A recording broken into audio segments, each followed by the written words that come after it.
اللهم ربنا الہمنا رشدنا واعذنا من شرور انفسنا اللهم ارنا الحق حقا وارزقنا اتباعه وارنا الباطل باطلا وارزقنا اجتنابه اللهم وفقنا لما تحب وترضى وتقبل منا فإنك خير المتقبلين آمین یا رب العالمین۔ معزز حاضرین اور محترم خواتین، السلام علیکم ورحمۃ اللہ وبرکاتہ۔ آج میں جو بات آپ سے کرنے چلا ہوں، اس سے پہلے بھی اس موضوع پر مختلف حوالوں سے گفتگو ہوئی ہے۔ آج میں جب سوچ رہا تھا تو ایک عجیب بات سامنے آئی۔ کم سے کم میرے بچپن یا نوجوانی کے زمانے تک معاملہ یہ تھا کہ ہم لفظ یہودی کو ایک گالی کے طور پر استعمال کرتے تھے۔ عام طور پر واقفیت بھی نہیں تھی کس بلا کا نام ہے یہودی کسے کہتے ہیں، بلکہ جیسے ہماری زبان میں لفظ سور ہے، آدمی بولنا بھی پسند نہیں کرتا، آخر وہ بھی حیوان ہے، اللہ کی مخلوق ہے، پیدا تو اللہ نے کیا ہے لیکن نجس ہے۔ اسی طریقے سے یہودی کا لفظ زبان پر لاتے ہوئے بھی ایک ہچکچاہٹ سی ہوا کرتی تھی۔ آج وہی یہودی دنیا کی ایک بہت بڑی طاقت بن چکا ہے۔ اس وقت کی جو عالمی سیاست ہے در حقیقت اس کے مظاہر کچھ اور ہیں، سامنے کچھ اور آ رہا ہے، لیکن بباطن جو اصل مسئلہ ہے وہ یہود کا ہے۔ اور اب بہت حد تک لوگوں میں آگاہی بھی ہے کہ یہ قوم ہے، ایک نسل ہے۔ ہم یہ تو پڑھتے رہے شروع سے، سورہ فاتحہ کا ترجمہ ہوا یا ذرا سی تفسیر دیکھی تو مغضوب علیہم سے مراد یہودی ہیں جن پر غضب ہوا اللہ کا۔ اور ظاہر بات ہے کہ کم سے کم میرے بچپن اور نوجوانی کے دور تک ان کی دنیاوی اعتبار سے کوئی حیثیت نہیں تھی۔ یہ تو 1948 میں اسرائیل کے نام سے ایک ملک وجود میں آیا ہے تب سے، لیکن وہ اسرائیل کے حوالے سے بھی لوگ عام طور پر نہیں سمجھتے تھے کہ یہ یہودی ہے۔ وہ اسرائیل ایک نیا لفظ تھا کہ جو آیا ہے سامنے۔ تو آج میں یہ چاہتا ہوں کہ آپ سوچیں از روئے قرآن یہ کون ہے، ان کا معاملہ کیا ہے، ہمارے ساتھ ان کی نسبت کیا ہے، قرآن مجید نے ان کا جو ذکر کیا ہے وہ کن حوالوں سے کیا ہے۔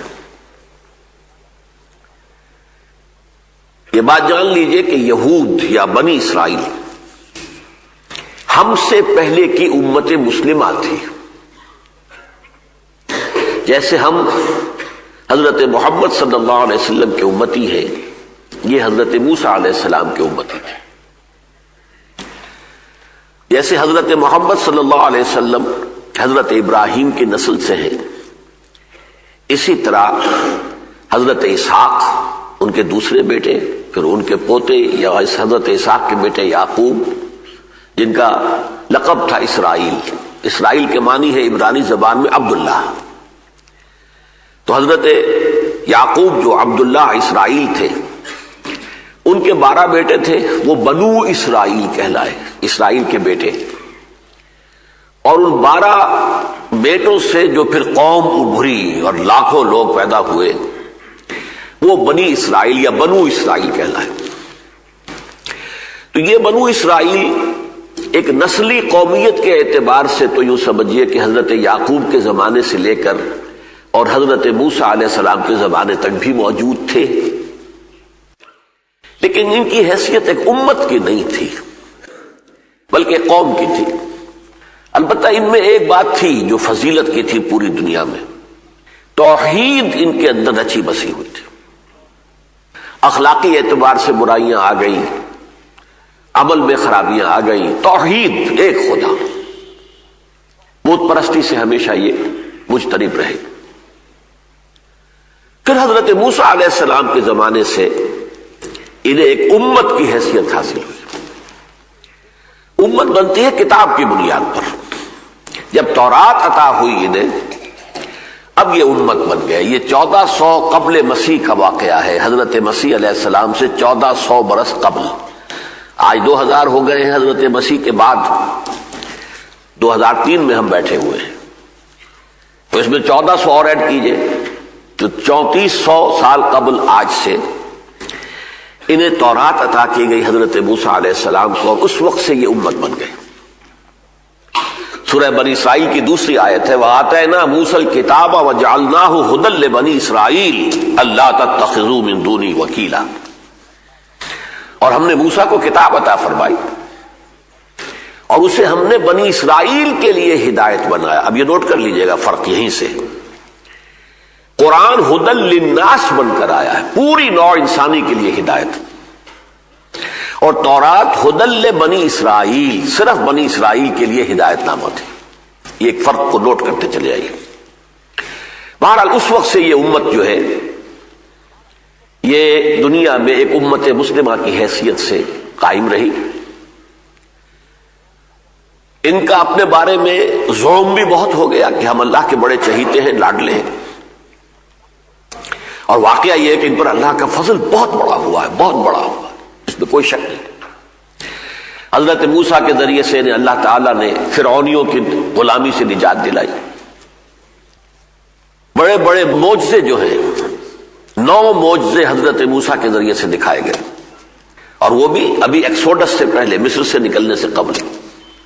اس کے بعد ایک ایک معجزہ، سمندر پھٹ گیا ان کو راستہ دینے کے لیے حضرت موسیٰ کے ایک عصا کے ضرب سے، اسی عصائے موسوی کے ضرب سے ایک چٹان سے 12 چشمے بہہ نکلے، ہر قبیلے کا علیحدہ، تاکہ یہ کہ آپس میں لڑے نہیں۔ قبائلی زندگی تھی، لڑائی ہوتی، پانی پر لڑائی ہوتی تھی، تو ہمارے دیہات میں بھی ہوتی ہے۔ تو اللہ نے 12 چشمے، قد علم کل اناس مشربہم، ہر قوم نے اپنا، ہر قبیلے نے اپنا جو ہے گھاٹ معین کر لیا، ہمیں یہاں سے پانی لینا۔ صحرائے سینا میں انہیں دھوپ کی سختی نے ستایا، فظللنا علیکم الغمام، تو ان کے اوپر جو ہے ایک ابر جو ہے وہ مسلسل چل رہا تھا، جیسے وہ صحرائے سینا میں 6 لاکھ کی تعداد میں ایک قافلہ چل رہا تھا، ایسے ہی ابر چل رہا تھا۔ بھوک لگی تو من و سلوہ، معجزانہ طریقے پر انہیں اللہ تعالیٰ نے غذا دی، پھر انہیں اللہ نے کتاب دی۔ صحرائے سینا میں کوہ طور ہے، وہاں بلا کر اور 40 دن کا ایک چلہ کروا کے، جس میں کہ مسلسل روزہ تھا 40 دن کا، پھر حضرت موسیٰ کو تورات دی گئی، اور تورات سے مراد ہے احکام 10، یہ 10 کمانڈمنٹس، جو کہ پتھر کی سلوں کے اوپر کندہ تھے، جو دیے گئے حضرت موسیٰ علیہ السلام کو، اور وہ لے کر آپ آئے۔ یہ امت جو ہے 2 اعتبارات سے قرآن مجید میں ان کا ذکر بہت تفصیل سے آیا۔ ایک تو حدیث نبوی ہے لَتَتَّبِعُنَّ سُنَنَ مَن قَبْلَكُمْ، حضور نے فرمایا کہ اے مسلمانوں، تم بھی انہی لوگوں کے راستوں پر چلو گے جو تم سے پہلے تھے۔ فرمایا یہاں تک کہ اگر وہ گوہ کے بل میں گھسے تھے تو تم بھی گھسو گے، اور اگر ان میں سے کوئی ایسا بدبخت نکلا کہ جس نے اپنی ماں سے زنا کیا تو تم میں بھی کوئی نہ کوئی شقی ایسا ابھرے گا۔ لوگوں نے پوچھا کہ حضور کس کی طرف اشارہ ہے، کیا یہود اور نصارہ؟ فرمایا فمن، اس کے علاوہ اور کون، تم سے پہلی امت وہی تھے۔ تو واقعہ یہ ہے کہ سورہ بقرہ میں جو 10 رکوع مسلسل آئے ہیں، 5ویں سے لے کر اور 15ویں کے شروع تک، اس میں یہود کی جو گمراہیاں ہیں، عقیدے کی گمراہیاں، عمل کی گمراہیاں، ان سب کو تفصیل سے بیان کیا گیا۔ کیوں؟ ہمیں آئینہ دکھایا گیا، مسلمانوں تم میں بھی یہی ساری باتیں آئیں گی، بچو ان سے۔ مثلا انہیں ظلم ہو گیا، ہم تو اللہ کے بڑے لاڈلے اور چہیتے ہیں، ہمیں تو آگ چھو ہی نہیں سکتی، یا گنتی کے چند دن۔ ہمیں بھی ظلم ہو گیا، ہم تو محمد کے امتی ہیں، ہمارا کیا سوال جہنم میں جانے کا، جائیں گے تو تھوڑی دیر کے لیے، پھر نکال لے گا اللہ۔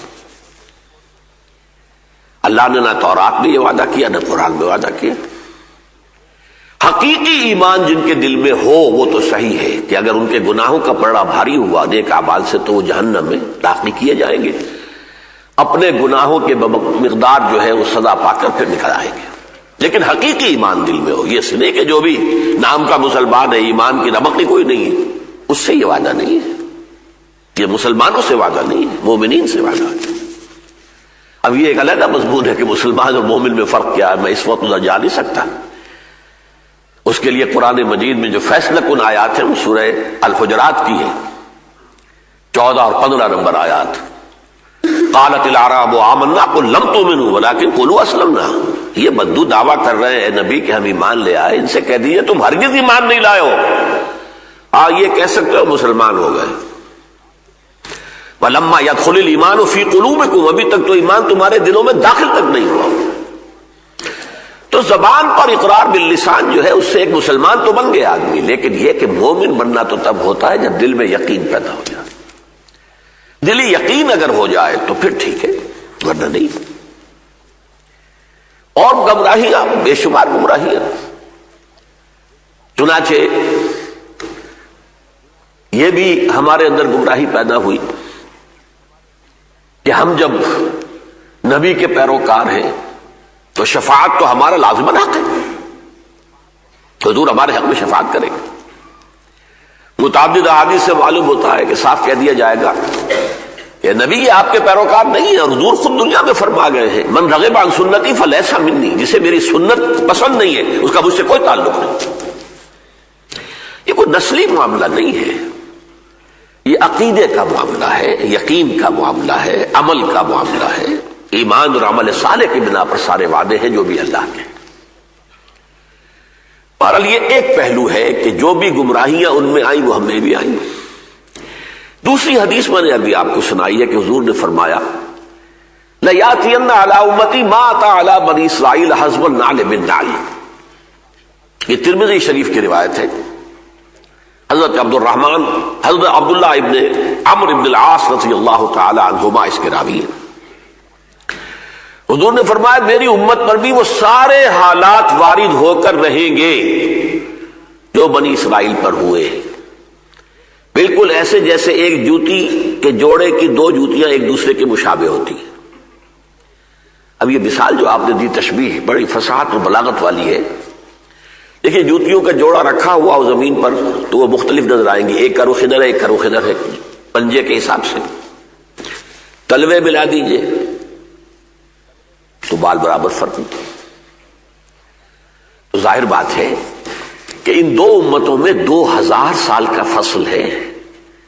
1400 قبل مسیح میں تورات دی گئی اور سابقہ امت جو ہے بنی اسرائیل یا یہود ان کی تاریخ شروع ہو گئی، اور 600 بعد مسیح میں حضور پر قرآن نازل ہوا. 610 میں پہلی وحی نازل ہوئی ہے. تو 1400 اور 600 جمع کیجئے 2000 سال کا فصل ہے. تو فصل تو یقیناً بہت ہوگا، لیکن یہ کہ اگر آپ جس کو آپ کہتے ہیں بین السطور بٹوین دی لائنز اگر دیکھیں تو معلوم ہوگا بعین ہی جو کچھ ان پر بیتا وہی ہم پر بیتا. اس موضوع پر میں نے ایک مضمون لکھا تھا سن 74 میں. تنظیم اسلامی کے قیام کا فیصلہ کر لیا تھا، ابھی باقاعدہ اس کی تاسیس نہیں ہوئی تھی. پھر میں مسجد خضرہ سمن آباد میں رمضان میں معتکف تھا، اعتکاف کی حالت میں مضمون میں نے لکھا تھا. اس وقت وہ آپ کو ملے گا یا تو تنظیم اسلامی کا تاریخی پس منظر کے نام سے ایک کتاب چاہے. میں نے ہسٹوریکل سروے دیا ہے، سابقہ امت موجودہ امت ہے، اب امت کہاں کھڑی ہے، اب کرنا کیا ہے. ظاہر بات ہے کہ تاریخ کے تسلسل کے بغیر تو بات نہیں ہوتی. کہاں سے چلے تھے، کہاں پہنچے ہیں، راستے میں کون کون سے مقامات آئے ہیں، اب کہاں جانا ہے، کیسے جانا ہے، راستہ کون سا ہے. پھر اس کا انگریزی میں ترجمہ بھی ہوا، rise and fall of the Muslim Ummah کے نام سے وہ کتاب انگریزی میں بھی ہے. سورہ بنی اسرائیل کے پہلے رکوع میں اللہ تعالیٰ نے بنی اسرائیل کے 4 ادوار کا ذکر کیا ہے. یہ دور گزر چکے تھے ان 2000 سالوں کے دوران جبکہ حضور صلی اللہ علیہ وسلم کی بعثت ہوئی ہے اس وقت تک، یعنی 1400 سال حضرت مسیح سے قبل اور 600 سال حضرت مسیح کے بعد 2000 ہو گئے. اس دوران میں 4 دور گزر چکے تھے، ایک عروج، پھر زوال، پھر عروج، پھر زوال. پہلا عروج جو ان کا یوں سمجھیے خلافت راشدہ کا دور کہلائے گا، جیسے ہمارے ہاں خلافت راشدہ کا دور. ذرّی عہد ہمارا کون سا ہے؟ خلافت راشدہ. اور اس میں 3 خلافتیں ہیں جو متفق علیہ ہیں. ابو بکر، عمر، عثمان. حضرت علی کی خلافت میں اختلاف ہو گیا. پورا عالم اسلام حضرت علی کی خلافت میں نہیں تھا، شام اور مصر باہر رہے. اسی طرح 3 بادشاہوں کا زمانہ ان کا ہے جو عہد زرعی ہے، حضرت طالوت، حضرت داؤد، حضرت سلیمان. بڑی عظیم مملکت ان کی رہی. حضرت سلیمان کے بعد وہ 2 حصوں میں منقسم ہو گئے، 2 بیٹوں نے تقسیم کر لیا. اسرائیل کے نام سے ایک شمالی مملکت بنی اور یہودا جوڈی اس کے نام سے جنوبی مملکت بنی. اسرائیل کا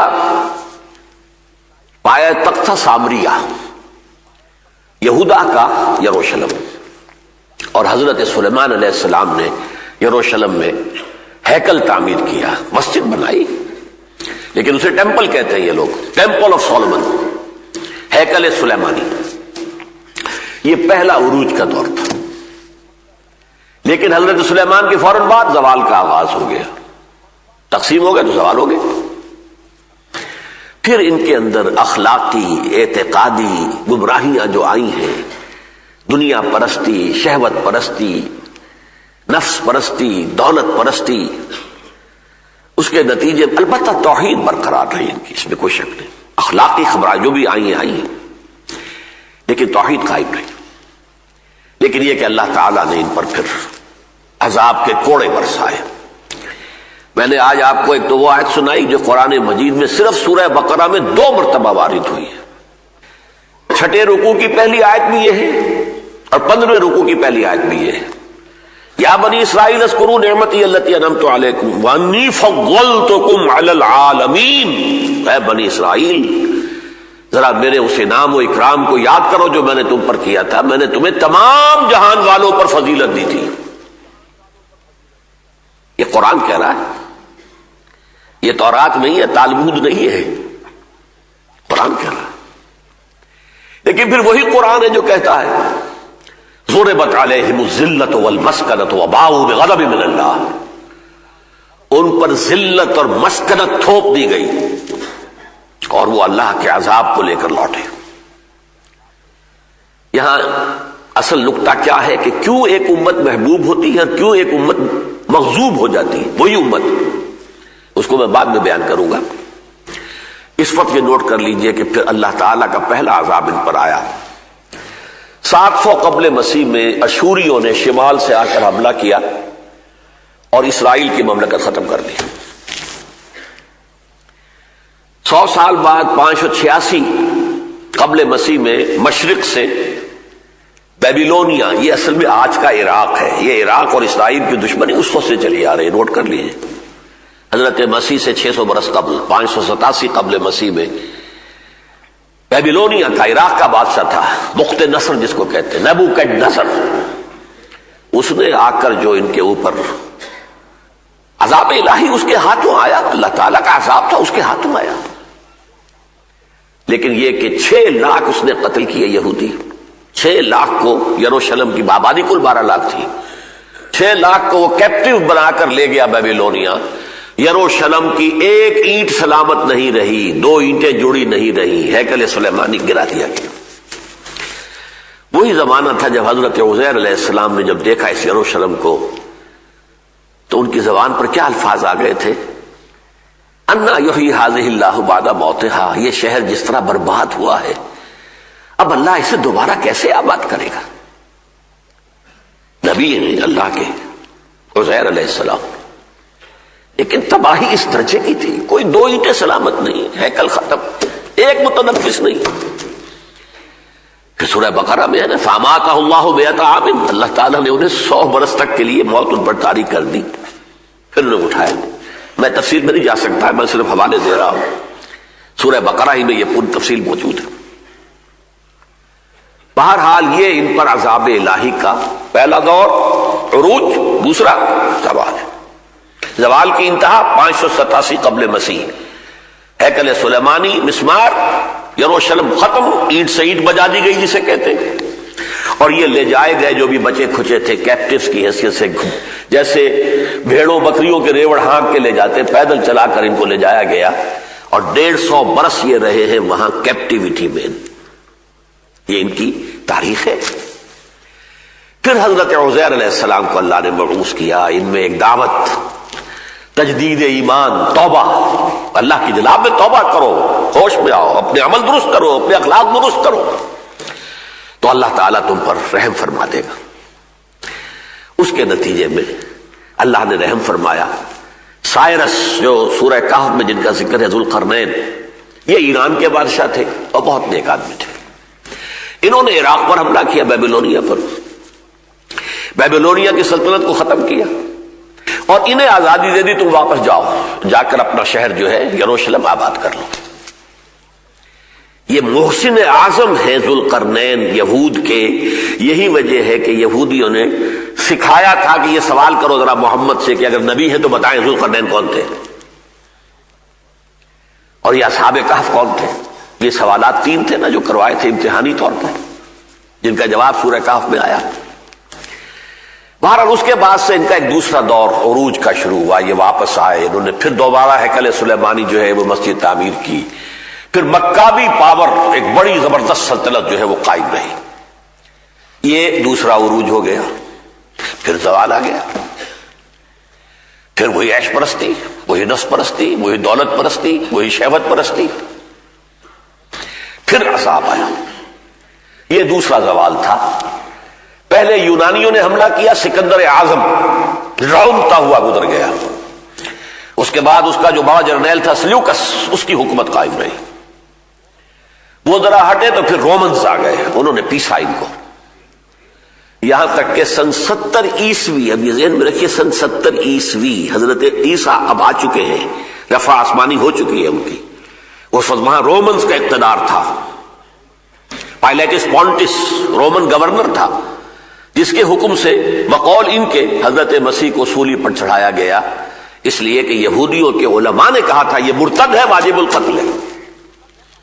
اگرچہ اللہ نے انہیں زندہ آسمان پر اٹھایا، یہ بات دوسری ہے، انہوں نے تو چڑھایا۔ بہرحال سن 70 عیسوی میں انہوں نے ایک بغاوت کی رومیوں کے خلاف، جس کے نتیجے میں ٹائٹس ایک رومن جنرل تھا، اس نے پھر وہی تباہی دوبارہ جو ہے یروشلم کے اوپر آئی اس کے ہاتھوں۔ سن 70 عیسوی دوبارہ یروشلم مسمار، ہیکل سلیمانی مسمار، اور یہودیوں کو نکال دیا گیا فلسطین سے، بھاگ جاؤ یہاں سے، تم نکل جاؤ، تم یہاں نہیں رہ سکتے۔ اس تاریخ سے ان کا دور شروع ہوتا ہے جسے یہ ایکسوڈس کہتے ہیں، ایکسوڈس، ڈایاسپورا، ہمارا دنیا میں منتشر ہو جانے کا دور شروع ہو گیا۔ کچھ ایشیا کے مختلف علاقوں میں آ گئے، کچھ یورپ میں چلے گئے، کوئی افریقہ میں چلے گئے، کوئی کہیں چلا گیا، کوئی کہیں چلا گیا، لیکن یہ کہ فلسطین سے ان کو نکال دیا گیا۔ یہاں سے یوں سمجھیے کہ جو دوسرا دور زوال ہے وہ اپنی انتہا کو پہنچ گیا، اور یہ وقت کیا تھا؟ حضور کی ولادت سے 500 برس قبل۔ حضور کی ولادت 571 عیسوی میں ہوئی ہے اور 70 عیسوی میں یہ ہو چکا تھا، تو حضور کی ولادت سے 500 قبل یہ واقعہ ہوا۔ یہ ڈایاسپورا ان کا جو 70 عیسوی سے چلا تھا، 1917 عیسوی تک چلا ہے۔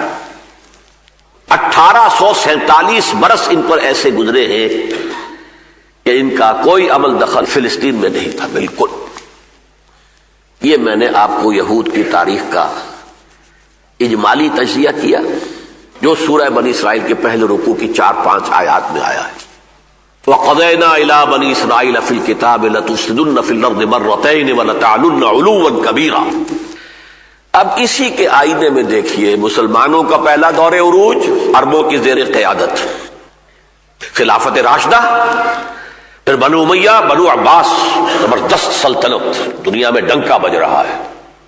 زوال آیا، پہلے شمال سے آئے، جیسے ایشوری آئے تھے ویسے ہی شمال سے کروسیڈرز آئے۔ 1099 عیسوی میں یروشلم مسلمانوں کے ہاتھوں سے نکل گیا۔ 88 برس تک کروسیڈرز اس پر قابض رہے، عیسائی، یورپ کے عیسائی۔ 1187 میں صلاح الدین ایوبی نے واپس لیا۔ اس کے بعد جیسے مشرق سے آئے تھے نبوکدنضر، مسلمانوں پر مشرق سے آئے تاتاری، دی تاتاری ہورڈز، کروڑوں مسلمان قتل ہوئے۔ پورا یہ خراسان کا علاقہ وسیع و عریض، یہ تمام جو روسی ترکستان کہلاتا تھا، پورا افغانستان، پورا ایران تہس نہس، یہاں تک کہ میں آپ کو بتاؤں کہ جس زمانے میں پڑھ رہا تھا ان کی تاریخ، دہشت کا یہ عالم ہو گیا تھا تاتاریوں کی کہ اگر ایک مسلمان 20 مسلمان ہیں اور ایک تاتاری آتا نہتا، وہ کہتا کھڑے رہو یہاں پر، میرے پاس ابھی تلوار نہیں ہے، میں جا کے گھر سے تلوار لا کر تمہیں قتل کروں گا۔ وہ سب کھڑے رہتے تھے بھیڑوں بکریوں کی طرح، وہ تاتاری جاتا تھا تلوار لے کے آتا تھا اور 20 کو ذبح کرتا تھا۔ یہ دہشت تھی، اور یہ ہے وہ عذاب جو اللہ تعالیٰ نے لفظ استعمال کیا، ضربت علیہم الذلۃ والمسکنۃ۔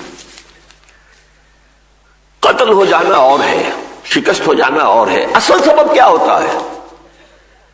کمزوری، کم ہمتی۔ ذلت کسے کہتے ہیں؟ ذلیل، کمزور۔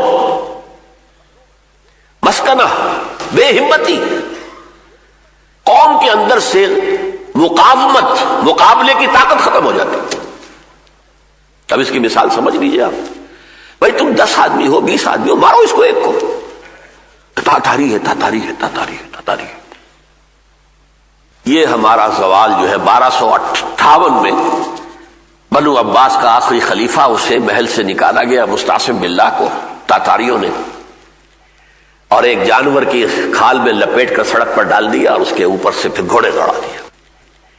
ہمارا جو دوسرا جو دور آیا ہے وہ انہی تاتاریوں کی نسل سے آیا ہے جنہوں نے کروڑوں کو قتل کیا تھا، پھر اللہ نے انہیں اسلام کی توفیق عطا کر دی۔ ہے آیا فتنہ تاتار کے افسانے سے، پاسماں مل گئے کعبے کو صنم خانے سے۔ وہی مسلمان ہیں، انہی میں مغل بھی تھے، ان میں ترکان صفوی بھی تھے، ترکان عثمانی بھی تھے، دی گریٹ آٹومان امپائر، خلافت بھی ان کے پاس آ گئی 400 برس تک۔ یہ سب کون تھے؟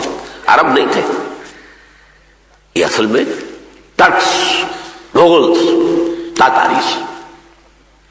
تو عظیم سلطنت دنیا میں قائم ہوئی۔ پھر ہمارا حال وہی ہوا، عیاشیاں، دنیا پرستیاں۔ نتیجہ کیا نکلا؟ پھر ہم پر عذاب آیا یورپین امپیریلزم کا۔ کہیں انگریز آ گیا، کہیں فرانسیسی آ گئے، کہیں اطالوی آ گئے، کہیں ہسپانوی آ گئے، کہیں ولندیزی آ گئے۔ پورا عالم اسلام یورپی طاقتوں، جس کو آپ کہتے ہیں یورپین کولونیلزم، قریب۔ اور پچھلی صدی کی پہلی جنگ عظیم کے دوران پھر سلطنت عثمانیہ ختم، نام و نشان مٹ گیا۔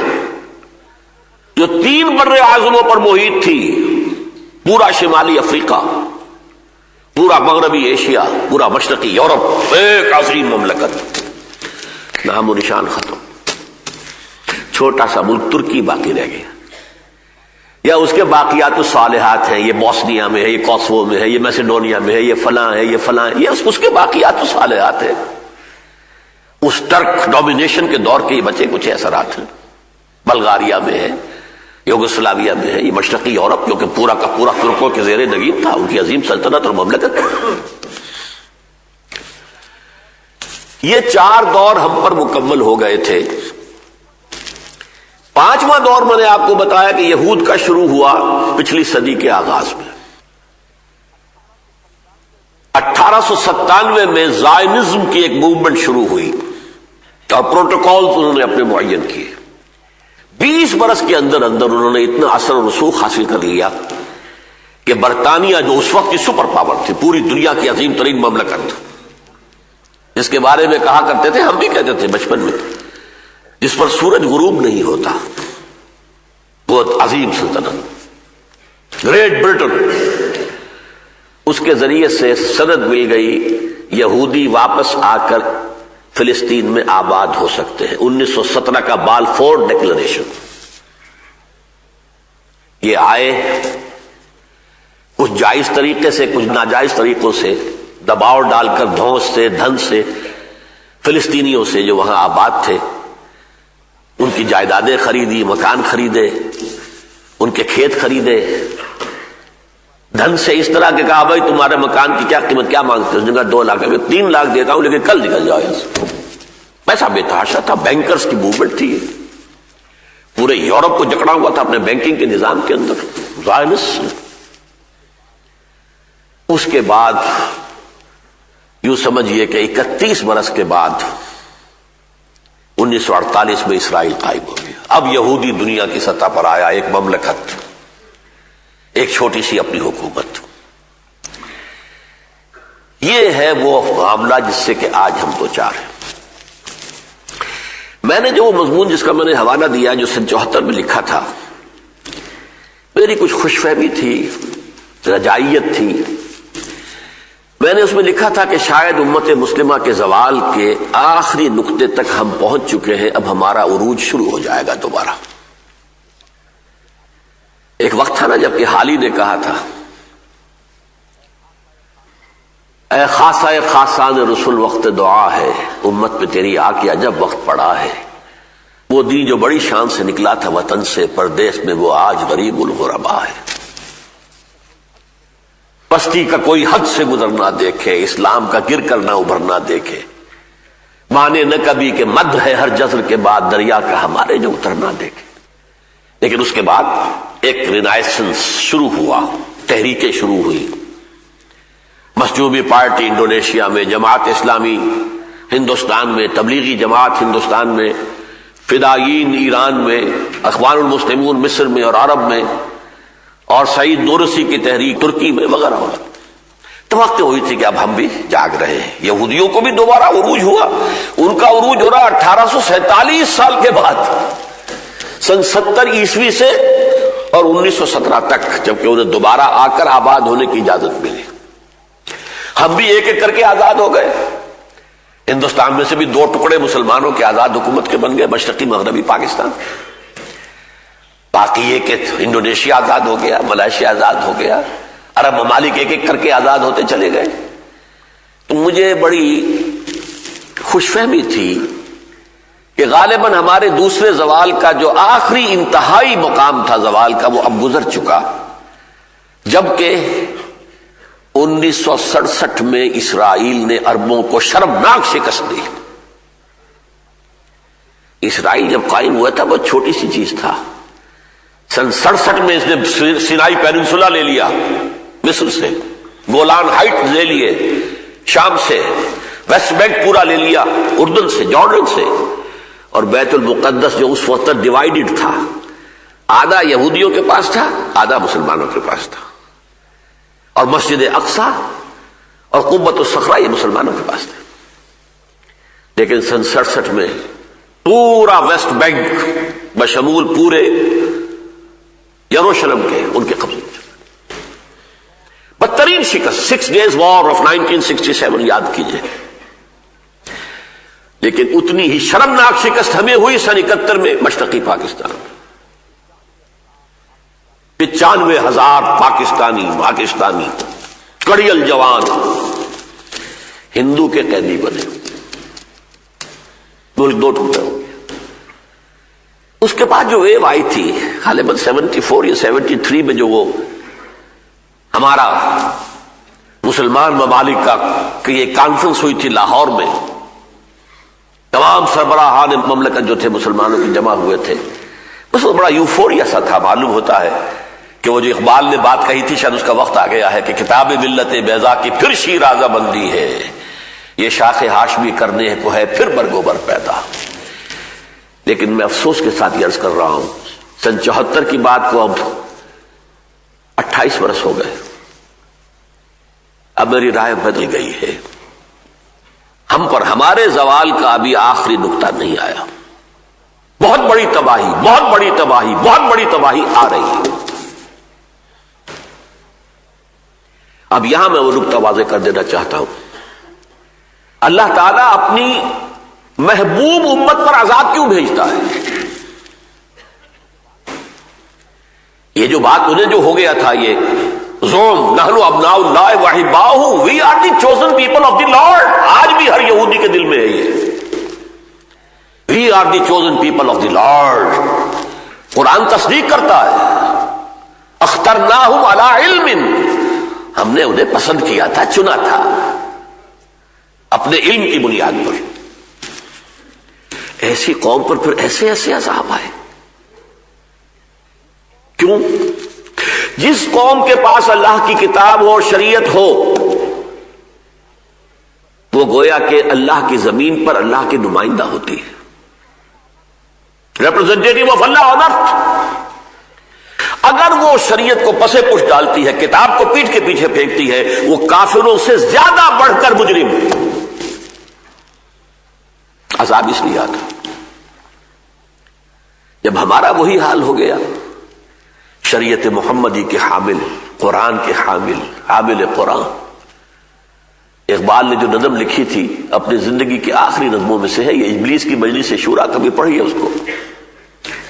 اقبال کا پیغام امت مسلمہ کے نام اگر کسی کو سمجھنا ہو تو اس نظم کو پڑھے. آخری اس میں جو خطاب ہے ابلیس کا اپنے کارندوں اور اپنے ایجنٹوں کو، اس میں وہ ابلیس کہتا ہے، جانتا ہوں میں یہ امت حامل قرآن نہیں، جانتا ہوں میں یہ امت حامل قرآن نہیں. ہے وہی سرمایہ داری بندہ مومن کا دین. آج بندہ مومن کا دین سرمایہ داری ہے، یہ پیسے کا پرستار ہے. کہتا ہے عبد الرحمن عبداللہ اپنے آپ کو، ہے عبد الدینار و عبد الدرہم، درہم و دینار کا بندہ ہے. بات صحیح. وہ عذاب ان پہ آیا، ضربت علیہم الذلۃ والمسکنہ، جس کی تفصیل میں بیان کر چکا ہوں.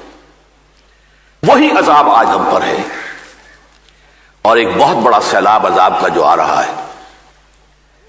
یہ سب کیا ہے؟ New world order. Gulf war کے بعد پہلی مرتبہ یہ لفظ امریکہ کا جو اس وقت تھا صدر، اس موجودہ صدر کا باپ، پہلی مرتبہ اس نے کہا اب ہم نیو ورلڈ آرڈر قائم کریں. اس سے پہلے مالیاتی کنٹرول پورے اس گلوب کا ورلڈ بینک IMF کے ذریعے سے، اس کے بعد پوری دنیا کے کاروبار کو اپنے ہاتھ میں اپنے کنٹرول میں لینے کے لیے ورلڈ ٹریڈ آرگنائزیشن،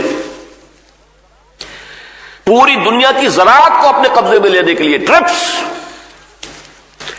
دنیا میں کوئی ملک اپنا بیج نہیں پیدا کر سکے گا، بیج ہم سے لینا ہوگا، اور بیج بھی وہ دیں گے آپ کو جو خصی ہوگا، اس سے آگے بیج نہیں بن سکے گا. بس آپ ایک نسل لے لیجئے، اس سے ایک گندم کی فصل مل گئی، اس گندم سے آگے گندم اگے گی نہیں. یہ جو دجالی فتنہ ہے آج، اور بڑی تیزی سے آ رہا ہے، جس طرح کی بڑکیں مار رہا ہے امریکہ، یہ فتنہ، اور اس کا ہدف عالم اسلام. میں نے جو آپ سے کہا تھا، مجھے تو یہ اچانک احساس ہوا کہ یہ تاتاریوں کا حصہ تھا. میں نے پڑھا تھا کہ اگر 20 مسلمان ہیں اور ایک تاتاری نے کہہ دیا کھڑے رہو یہیں پر، انتظار کرو میرا، میں تلوار لے کر آؤں گا، تمہیں بھی ماروں گا، اور وہ کھڑے رہتے تھے بیڑوں بکریوں کی طرح. بعین ہی یہ حال آج ہے. کون نہیں جانتا کہ عراق کے بعد ایران اور شاید اس سے بھی پہلے پاکستان یہ ہدف نہیں ہے. اندھوں کو بھی نظر آ رہا ہے، اندھوں کو نظر آ رہا ہے. کیا یہ ایٹمک پروگرام ہمارا کھٹک نہیں رہا ان کے دلوں میں؟ میں کھٹکتا ہوں دل یزداں میں کانٹے کی طرح. تو فقط اللہ اللہ اللہ. چاہے مشرف صاحب کیسے ہی جو ہے بش صاحب کے نام کی تسبیح پڑھتے رہے، لیکن پاکستان کا ایٹمی پروگرام کبھی بھی ذہناً وہ برداشت نہیں کر سکتے. سب کو معلوم ہے ہوگا، عراق پر حملہ ہونا ہی ہونا ہے. آج تک کوئی اتنے دن ہو گئے ہیں وہاں پر جو ان کے معاہدہ کار ہیں، کوئی شے نہیں. اب ایک نیا شوشہ چھوڑ دیا گیا ہے. معلوم ہوتا ہے کہ صدام نے اپنے کیمیاوی اور بایولوجیکل ہتھیار جو ہے وہ شام کو منتقل کر دیے، لہذا شام پر ہوگا. لیبیا، سوڈان کے تو پہلے ہی ان کے ہیں حریف. سعودی عرب جو ان کا بغل بچا، یہ ساری جو بھی آل سعود کی حکومت ہے، ان کا تو پوری تاریخ یہ ہے کہ پہلے برطانیہ کے یہ وظیفہ خار تھے، جبکہ ان کے پاس کچھ نہیں تھا، کچھ نہیں تھا. ان کے پاس تیل کا کوئی وجود نہیں تھا. تو شاہی خاندان کو وظیفہ ملتا تھا برطانیہ سے، اس پر ان کا کام چلتا تھا. اور اب امریکہ کی گھڑے کی مچھلی. لیکن ان پر بھی بات اٹھ رہی ہے کہ ٹھیک ہے یہ تو ہمارے دوست ہیں، ان کے ہاں قرآن پڑھایا جا رہا ہے، اس میں جہاد ہے. کیا کریں گے سعودی؟ قرآن کی تحریف کیسے کر دیں گے؟ خطبوں میں انہوں نے روک دیا ہے جہادی آیات پر خطبے نہ دیے جائیں، اور قرآن میں یہود اور نصارہ پر جو تنقیدی آیات ہے وہ ان کے خطبے میں نہ لایا جائے. یہ وہاں پر آ چکا ہے، قانون نہ لا چکا ہے. لیکن مدارس میں کیا کریں گے؟ قرآن تو پڑھائیں گے. شاید اگر اللہ نے حفاظت کا ذمہ نہ لیا ہوتا تو ہم آیات جہاد کی نکال دیتے قرآن سے. خود بدلتے نہیں، قرآن کو بدل دیتے. لیکن یہ تو اللہ نے ذمہ لے رکھا ہے، انا نحن نزلنا الذکر وانا لہ لحافظون. یہ جو سیلاب آ رہا ہے اور جو بہت تیز و تند، بہت تیز و تند، بہت تیز و تند، اس کی حقیقت کو سمجھیے. اس کا ایک آؤٹ ورڈ خول ہے اور ایک اس کے اندر اصل شے ہے. آؤٹ ورڈ خول جو ہے وہ ہے امریکہ، یونائٹڈ اسٹیٹس میں اب کھل کر باتیں کر رہے ہیں وہ کہ ہمیں ایک ملک، پوری دنیا کو ایک ملک بنا کر اس کو کنٹرول کرنا ہے. ہمیں جہاں بھی اندیشہ ہوگا کہ یہاں پہ ہمارے خلاف یہاں سے کوئی کارروائی ہو سکتی ہے، ہو یا نہ ہو، ہم حملہ کرنے کا حق رکھتے ہیں. اب ہم حملہ کر دیں گے پری ایمپٹیو. سارے بین الاقوامی قوانین، سارے دساتیر ختم. جو ملک یونائٹڈ اسٹیٹس آف امریکہ، میں خود گواہی دیتا رہا ہوں، جاتا رہا ہوں، جس کی فضا میں آزادی تھی کہ ایک دفعہ آدمی امیگریشن سے باہر نکل آیا، کسٹم امیگریشن سے، اس کے بعد کھلا ہے، کوئی پوچھنے والا نہیں، حکومت کی نظر ہی نہیں آتی. اب کیا ہوا ہے وہاں پر؟ وہ سارے بیسک رائٹس ختم. چیخ رہے ہیں امریکی دانشور، چیخ رہے ہیں کیا ہو رہا ہے، کس طرف جا رہے ہیں. ابھی حال ہی میں ایک مضمون مجھے ملا اور میں نے کہا ہے وہاں لاہور میں کہ ندائے خلافت میں اس کا ترجمہ شائع کر دیا جائے. ایک امریکن مصنف یہ لکھ رہا ہے کہ امریکہ کو ایک پرل ہاربر کی ضرورت تھی. جیسے دوسری جنگ عظیم میں جب جاپانیوں نے پرل ہاربر پر حملہ کیا ہے تو یہ جو شیر تھا وہ اٹھ گیا، ایک دم کھڑا ہو گیا. غصہ اور انتقام، اس نے جو ہے اس پوری جنگ کا نقشہ بدل دیا. پھر ایٹم بم بھی استعمال ہو گیا اور سارا کا سارا معاملہ جو ہے ختم ہو گیا. اسی طرح پرل ہاربر ایک اور چاہیے تھا، اور وہ یہ ورلڈ ٹریڈ سینٹر جو ہے در حقیقت اس کا پرل ہاربر ہے. اس میں گویا کہ بٹوین دی لائن یہ ہے، یہ امریکہ کے جو خونخوار جنگجو لوگ ہیں، ہاکس ہیں، یہ خود انہوں نے کروایا ہے تاکہ پوری قوم میں انتقامی جوش ایسا پیدا ہو جائے کہ بڑے سے بڑے ڈیفنس بجٹ کو وہ اوکے کر دیں. یہ لکھنے والا کوئی مسلمان نہیں ہے، امریکن. یہ ہے ورلڈ ڈومینیشن کا ایک خواب جو یونائٹڈ اسٹیٹس آف امریکہ چاہتی ہے. نمبر 2، یہ تیل کا معاملہ.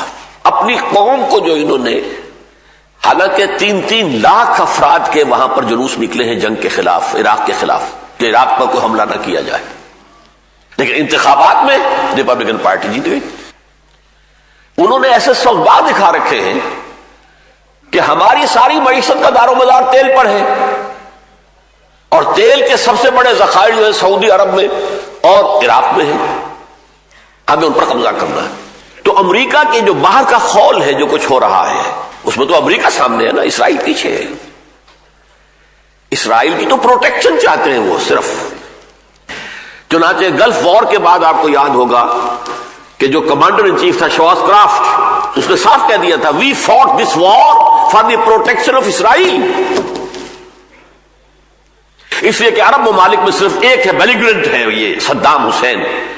اسرائیل کو اندیشہ اگر ہے تو صرف اس سے اور کسی سے نہیں، عرب ممالک میں. باقی اسرائیل کو اگر اندیشہ ہے تو پاکستان سے. یہ 1967 میں کہہ دیا تھا. 6 ڈیز وار کے بعد جب بڑی عظیم فتح حاصل ہوئی ہے یہودیوں کو، تو پیرس میں انہوں نے جشن منایا. بن گوریان اس وقت ان کا جو ہے وزیر اعظم تھا، اس نے وہاں تقریر کرتے ہوئے کہا ہمیں کسی عرب ملک سے کوئی اندیشہ نہیں، ہاں اندیشہ ہے تو پاکستان سے. حالانکہ اس وقت تک پاکستان ابھی ایٹمک پاور نہیں تھا، لیکن پاکستانی فوج کا اور پاکستان کے عوام کے اندر ایک مذہبی جذبے کا یہ دنیا کو احساس تھا کہ ہے، جس میں سے اب کچھ عرصے سے محسوس ہوتا ہے جیسے ہوا نکل رہی ہو، وہ سارا روب و داب جو ہے ختم ہو رہا ہو۔ اسی فوج کو امریکہ نے روگ آرمی قرار دے دیا تھا، بدماشوں کی آرمی ہے یہ، لیکن جب وہ شرف صاحب جو ہے 200% بش صاحب کی جیب میں چلے گئے، 100% ہی نہیں 200%، اب تھوڑا سا آپ کو انہوں نے ذرا نظر انداز کیا ہوا ہے، ورنہ یہ کہ آپ بچنے والے تو نہیں۔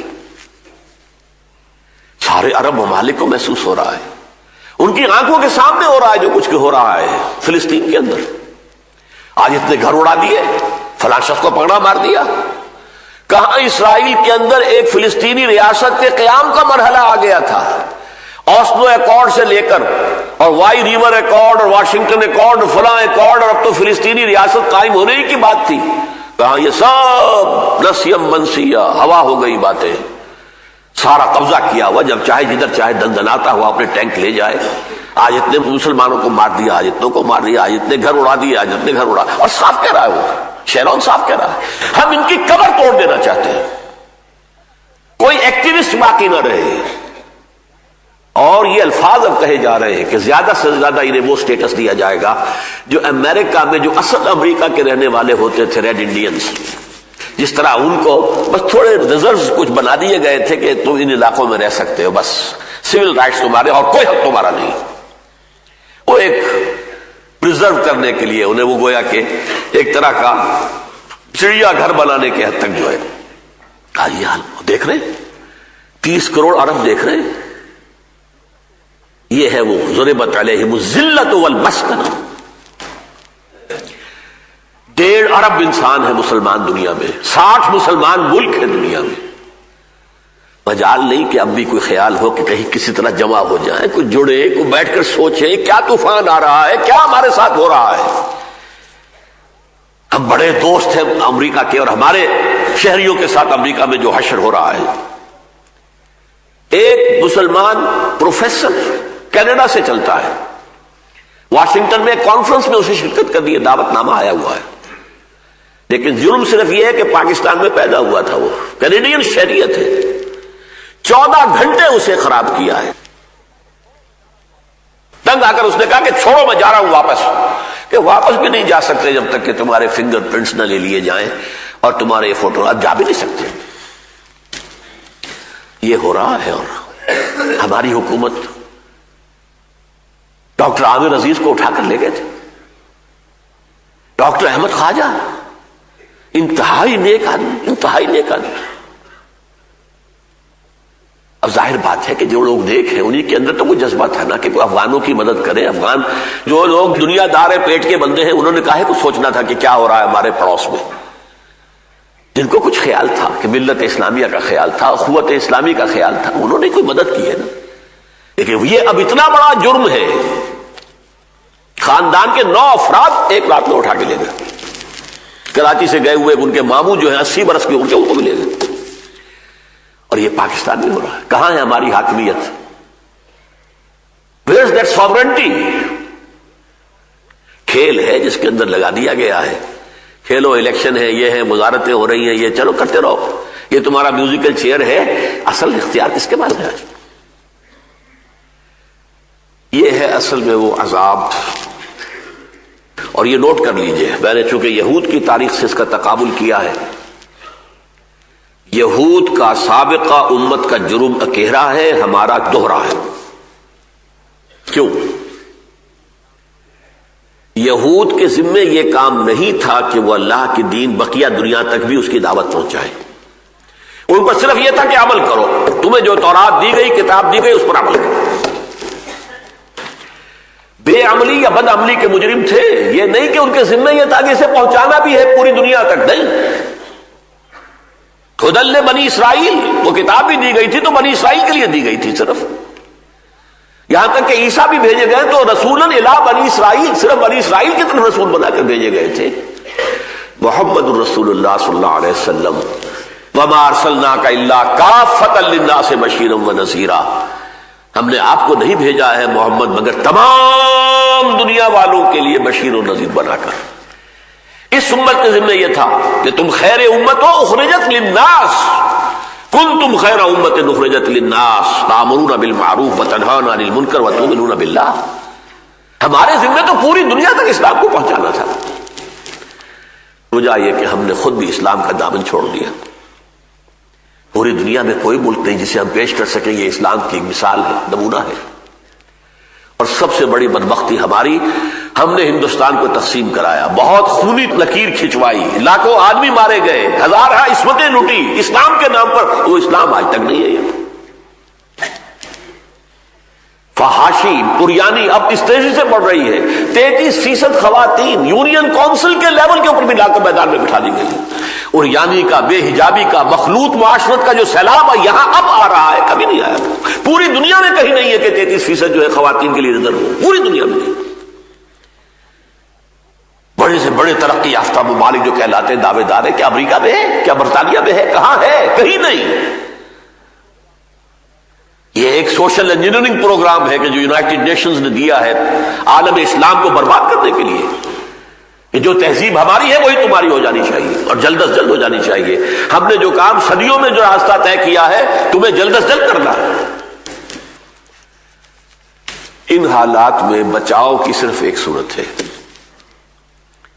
اگر ہم دنیا میں کسی ایک ملک میں اسلام کا صحیح نظام قائم کر کے دکھا دیں تو اللہ کی طرف سے اس کے عذاب کی گرفت سے نکل آئیں گے.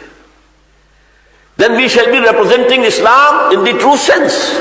پوری دنیا کے سامنے اسلام کی گواہی دیں گے.